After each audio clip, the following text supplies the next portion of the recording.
Hello, welcome to the American Pets Alive conference. I know that you've seen several presentations already, so I will try not to bore you too much. I'm Jackson Galaxy. Actually, I'm not. I'm sure that you can see that.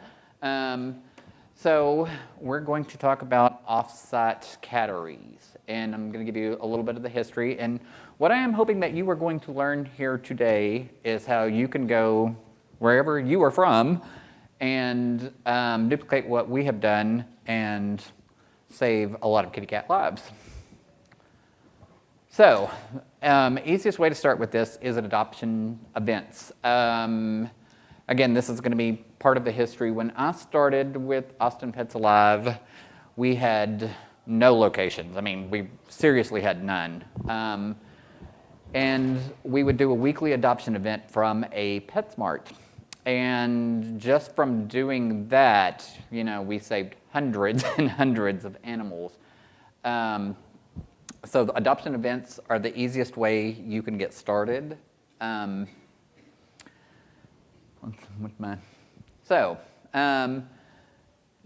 you're looking for somewhere to have an adoption event, easiest place, and I'm sorry about all the ums. Again, as you see, I'm not Jackson Galaxy.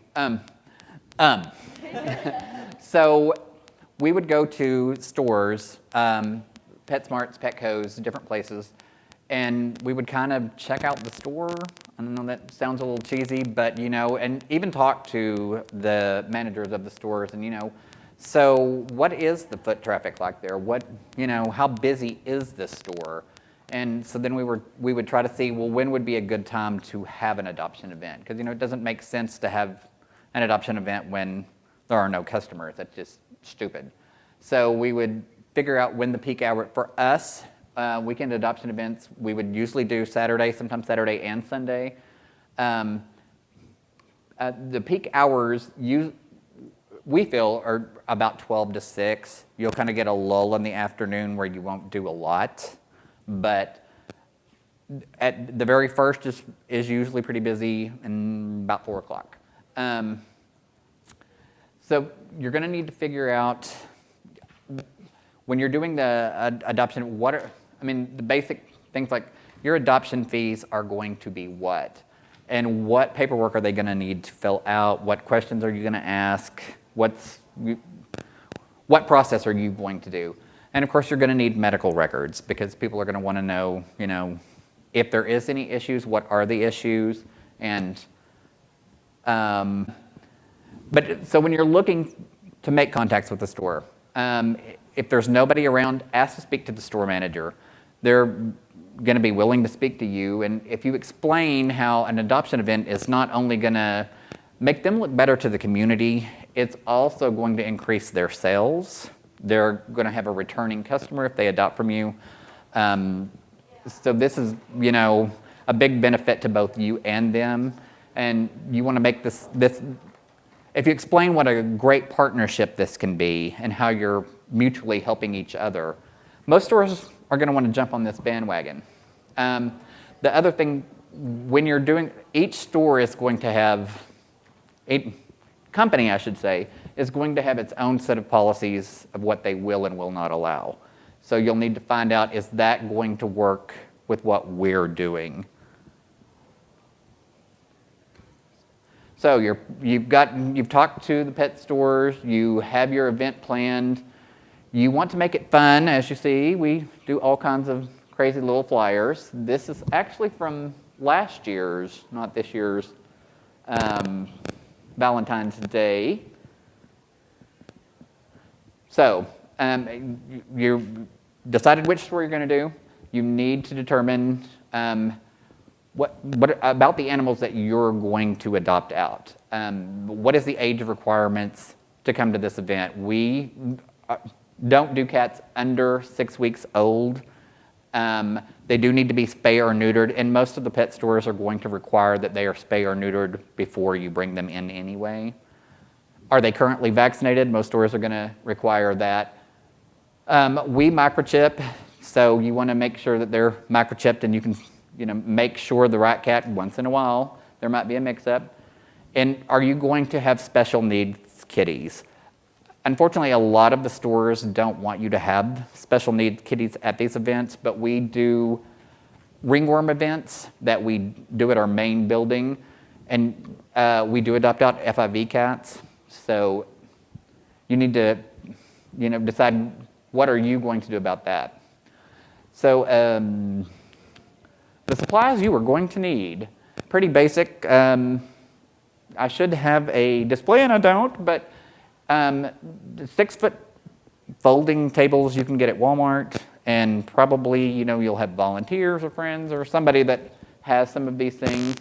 Bedding, food, water bowls, toys, litter boxes in each crate, lots of hand sanitizer, because you're going to get lots of people that are going to want to poke and prod, and we ask that they sanitize in between each kitty, because you don't want to spread disease, of course. You're going to need a litter scoop and trash bags to take care of all the litter you're going to have at the end. You're going to need your adoption contracts. You're going to need questionnaires. You're going to need the cat's medical records. You're going to need some carriers in case they actually do get adopted, and a microchip scanner, which I got mine from a vet, but they're not hard to come by. So these are the events you will need. The things you will need for the event, sorry. Now,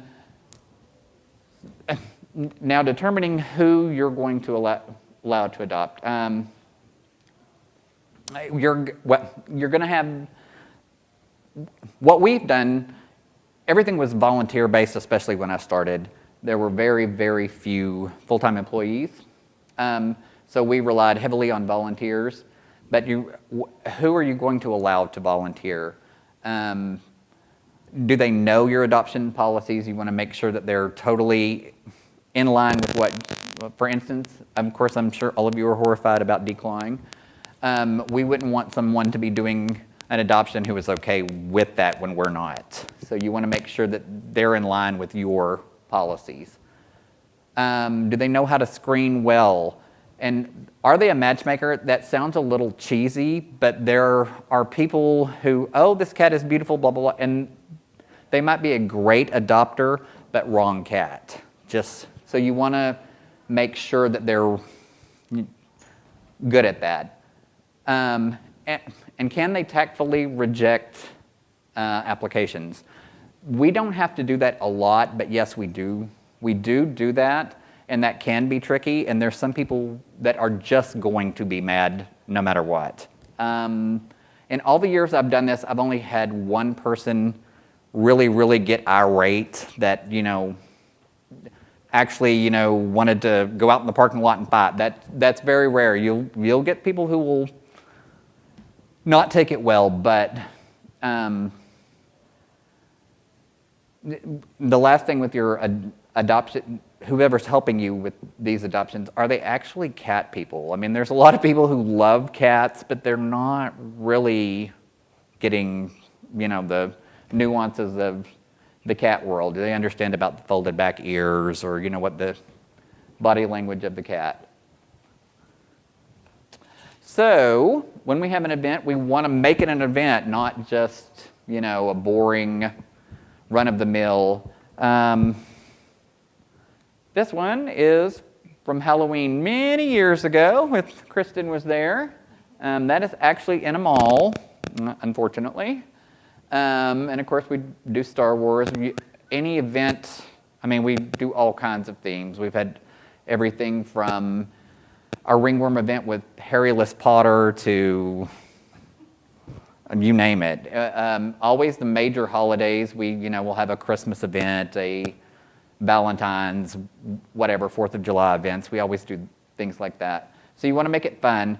Now you're going to probably have smaller events too, but every month or so we have a bigger event with flyers that get a little more attention.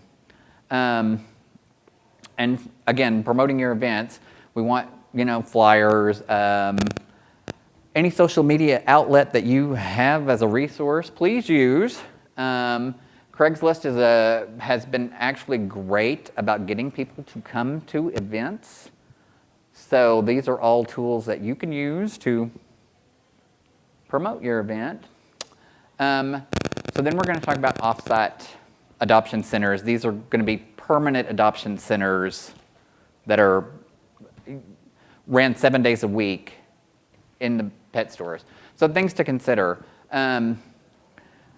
What is the existing space of the stores? And a lot of PetSmarts already have a built-in enclosure, and we're going to get to that a little bit later. But if, for example, the existing spaces, Petco's, a few of the Petco's let us build out in their stores, but they had so much space to offer, and you have to consider, you know, what is the cost of this going to be? How many cats can we house? You know, just the where the adoption center is going to be located in the store can actually be a really good thing or a really bad thing. We have some that the cats are right at the front of the store, which, you know, of course, the good about that is they're seen a lot, but, you know, they're also, you know, right in the front and see the dogs, and so you want to consider, you know, how is this going to work? So the size of the space will, of course, determine the cost. Let's see. So building the cattery. So this store happens to be a Pet Supplies Plus, and they offered us a room. And a gentleman named Bob Breeze helped us finance this and also helped us build it. The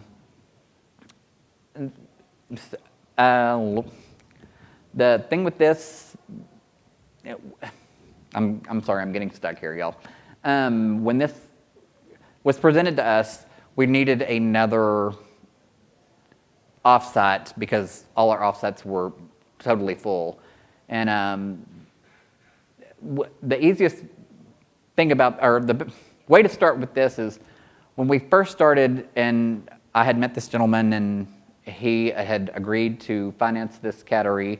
And before the building started, we painted the whole thing. We've done it where we built it and then painted it. You really want to do the opposite way. So after your cattery is built, you have to consider what hours you're going to have someone there to man it. We have an employee there 7 days a week.